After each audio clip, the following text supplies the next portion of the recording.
یعنی وہ ایسا سمجھ رہے تھے کہ کوئی پروردگار عالم بھوکا ہے، سالوں کے بعد برسوں کے بعد ایک سخی مومن پیدا ہوا ہے تو پروردگار کو چند بکروں کی ڈش کھلانا چاہ رہا ہے، تو میں نے 25 بکرے خدا کے لیے جو ہے بک کر دی۔ فَإِنَّ اللَّهَ غَنِيٌّ عَنِ الْعَالَمِينَ، یاد رکھنا حج خدا کو تم سے بکرے سمیٹنے کے لیے نہیں بلا رہا، حج پر حج پروردگار عالم تمہاری اس فرعونیت کا گلا گھونٹنے کے لیے بلا رہا ہے، اپنے دل سے اس فرعون کو ختم کرنا ہے۔ رب العزت کی بارگاہ میں پروردگار عالم جو مالداروں کو بلا رہا ہے لیکن مالداروں کے انداز سے نہیں بلا رہا، یعنی اگر بالکل سادہ دنیاوی انداز میں بات کرنا ہو تو حج کا خلاصہ ہے کیا؟ حج کا خلاصہ یہ ہے کہ لنگی چادر میں بلاتا ہے، گنجا کر کے بھیجتا ہے واپس، یعنی دونوں منزلوں میں اپنی اوقات یاد دلائی۔ تم ہو کیا؟ تمہاری اوقات کیا؟ ایک لنگی چادر میں تمہیں اپنے پاس بلاؤں گا اور جب واپس بھیجوں گا تو اپنی علامت لگا کے بھیجوں گا کہ تم کو گنجا کر کے واپس بھیج رہا ہوں۔ اس فرعونیت کو ختم کرنے کے لیے اس حج کو پروردگار نے واجب کیا۔ فَإِنَّ اللَّهَ غَنِيٌّ عَنِ الْعَالَمِينَ۔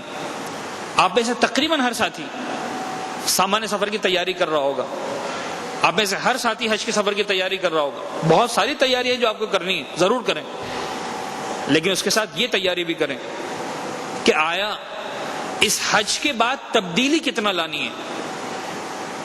ہر سال مثال کے طور پر پروردگار نے مالدار تو بنایا ہی ہے، استطاعت تو دی ہی ہے، تو یہ بھی ہوتا تھا کہ ہر سال کبھی سوئٹزرلینڈ چلے جاتے تھے، کبھی پیرس چلے جاتے تھے، کبھی گلف کا چکر لگا کے آ جاتے تھے، کبھی دبئی گھوم کے آ جاتے تھے۔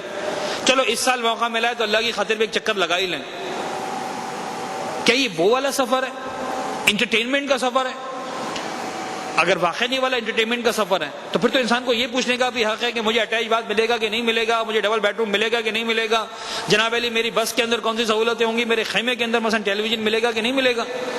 لیکن اگر یہ سفر للہیت کا سفر ہے، اگر یہ سفر پروردگار کا مہمان بننے کا سفر ہے، اگر یہ سفر بندگی کا سفر ہے، اگر یہ سفر انسانیت کی تکمیل کا سفر ہے، اگر یہ سفر گناہوں کی بخشش کا سفر ہے، اگر یہ سفر جنت کے حصول کا سفر ہے، اگر یہ سفر جہنم کی آگ سے نجات کا سفر ہے، اگر یہ سفر رب العزت کی بارگاہ میں یہ اعلان کرنے کا سفر ہے کہ پروردگار میں حق کی بندگی ادا کرنے کے لیے آیا ہوں، اگر یہ سفر اس بات کا سفر ہے کہ کاش اس سفر حج کے دوران وہ سعادت مجھے حاصل ہو جائے کہ جب کائنات کا مولا اور آقا زمانے کا امام سفر حج میں شامل ہوتا ہے تو ایک لمحہ ایسا بھی ہو کہ جب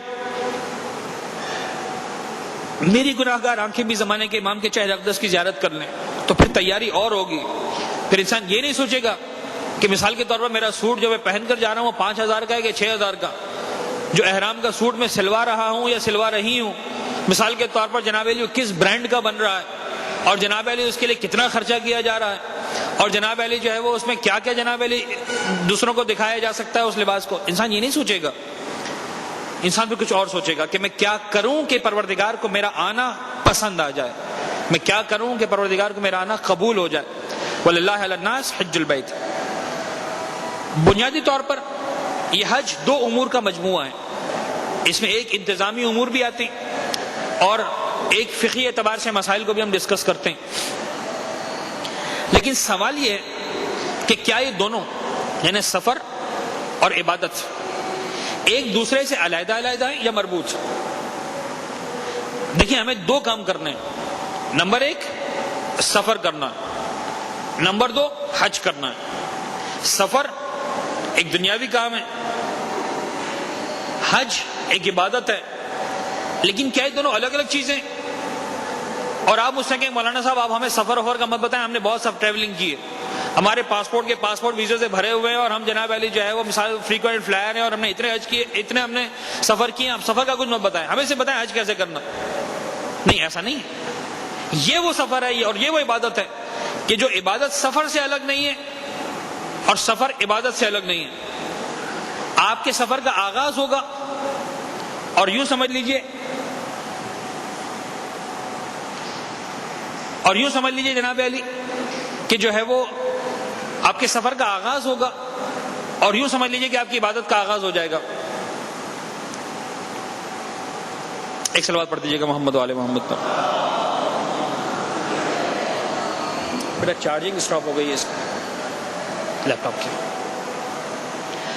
دونوں کا آغاز ایک ساتھ ہو جائے گا، ممکن نہیں ہے کہ دونوں چیزیں الگ الگ ہم کر سکیں، ممکن نہیں کہ دونوں چیزوں کو ہم علیحدہ علیحدہ انجام دے سکیں۔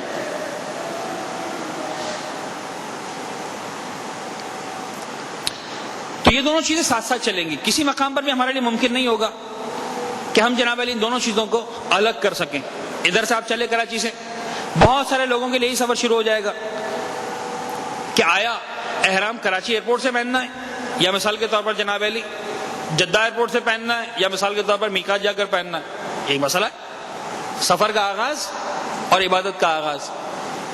قدم قدم پر جناب علی آپ کو بتایا جائے گا کہ آج فلاں عبادت انجام دینی ہے, لیکن اس کے لیے فلاں وقت مقرر کیا گیا. ایک ایک چیز کا جو وقت بتایا جا رہا ہوگا وہ امپورٹنٹ ہوگا. ذرا سا بھی وقت آپ آگے پیچھے کرتے ہیں, سچویشن بالکل بدل جاتی ہے, حالات بالکل بدل جاتے ہیں. پہلا عمرہ کرنا ہے, کتنے بجے کرنا ہے؟ اب ممکن ہے عزیزان کو بہت ساری باتیں سمجھ میں نہ آئیں, خاص طور پر جو پہلی مرتبہ بالکل جا رہے ہیں, جنہوں نے آج تک ایک عمرہ بھی نہیں کیا, کہ مکہ مکرمہ میں پہلے عمرے کے لیے ٹائم بھی بڑا سوچ سمجھ کے پلان کرنا پڑتا, کہ پہلی مرتبہ عمرہ کرنے کے لیے جا رہے ہیں. نہ ایسا وقت ہو کہ شدید رش میں پھنس جائے, نہ ایسا وقت ہو کہ آدھا عمرہ کیا نماز کا وقت آ جائے, نہ آپ آنے کے رہیں نہ جانے کے رہیں. ہزار طریقے سے چیزیں سوچنی پڑتی ہیں. یہ واحد سفر ہے جہاں میں نے دیکھا ہے کہ کوئی بھی گروپ یہ والا رسک لیتا ہی نہیں ہے کہ حاجی کو لے جائیں اور پہلے دن جا کر پہلے گھنٹے میں جو ہے وہ حرم میں جا کے کھڑا کر دیں. نہیں, ہر حاجی سے کہا جاتا ہے جاؤ پہلے جا کر ہوٹل میں آرام کرو, 6 گھنٹے 8 گھنٹے 10 گھنٹے آرام کرو, اس کے بعد کہیں جا کر پہلے عمرے کو پلان کیا جاتا. کیوں؟ تاکہ حاجی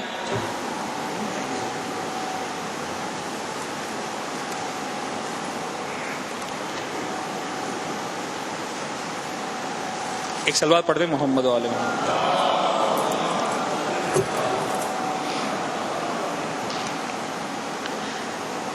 بڑا پلان کرنا پڑتا ہے کہ حاجی ایسا نہ ہو کہ 4 گھنٹے کی عبادت جو عمرے کی عبادت ہے اس کے دوران اتنا تھک جائے کہ پتہ چلا عمرے کو مکمل نہیں کر پا رہا. ان تمام چیزوں کو کیئر کرنا پڑتا. زیارتوں کا سفر اور سفر ہے. وہاں اگر آپ ابتدا میں جاتے ہی حرم میں چلے بھی جاتے ہیں تو بہرحال 10 منٹ 15 منٹ 20 منٹ 1 گھنٹہ 2 گھنٹہ جب تک آپ نے عبادت کی, جب آپ کا دل چاہتا ہے واپس آ جاتے ہیں اور پھر کہتے ہیں کہ آپ دوسری زیارت آرام سے کریں گے. عمرے میں ایسا نہیں چل سکتا. ایک مرتبہ ہمارا اسٹارٹ کیا تو بہرحال ایک 3-4 گھنٹے کی عبادت بن جاتی ہے. کئی لمبی لمبی دعائیں پڑھنا ہے, طواف کرنا ہے, صحیح کرنا. تو اس دونوں چیزیں مسلسل مربوط ہیں.